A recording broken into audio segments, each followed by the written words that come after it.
na ese abubu ya ne Fante ri yare oye moto ankasa ne Fante yin okutukutu femfem na abubu ya ne na ne basa ne na ne basa ti efere na yin nti ye kro na baka no nyina kutu femfem yara na bi o menti do ense nda da ate sese wo mi menti moto ni Fante da nda da ate esuade okutu femfem oh serious okutu femfem ni zina da bi o chief teacher Fante teachers na wo tiade wo schools no yapta no what said about school na de abade no there motin there okutukutu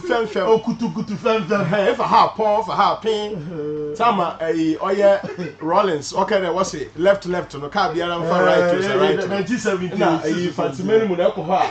better na was it obronyi ozo okutukutu femfem aba if a ha pon for ha pin nti aha no wa saman nti moto moto ni Fante di okutukutu femfem papa okay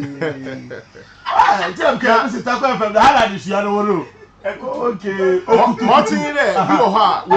we sua Fante kasa no rekere na the cultural aspect na the indigenous aspect of the language you know nyipa nyina no wenyim nti ono so ye mo ho ti ebu ho no sua but one wo won de won no woti bi ka Fante na kasa no na bi menti da since I menti menya almost 3 decades na number was asiri menti me ye Fante pa there menya Fante pa menti da akwana bie na wafa do sua kasa there enye ho ma waka kasa no be ben na ho aka kasa no na e wo there e betena bronyi si remotely na sua nti e sua Fante kasa remotely ono fa de WhatsApp na e mu sua very good ono mo remote na obi wo ho no onye Fante fo na wote onye ho na wote wakasa nti ye wakasa ho bi a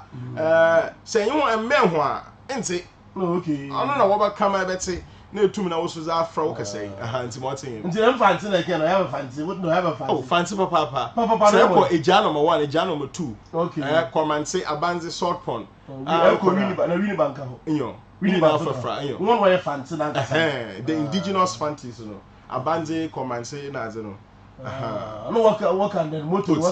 okutu femfem okay also for me that say that be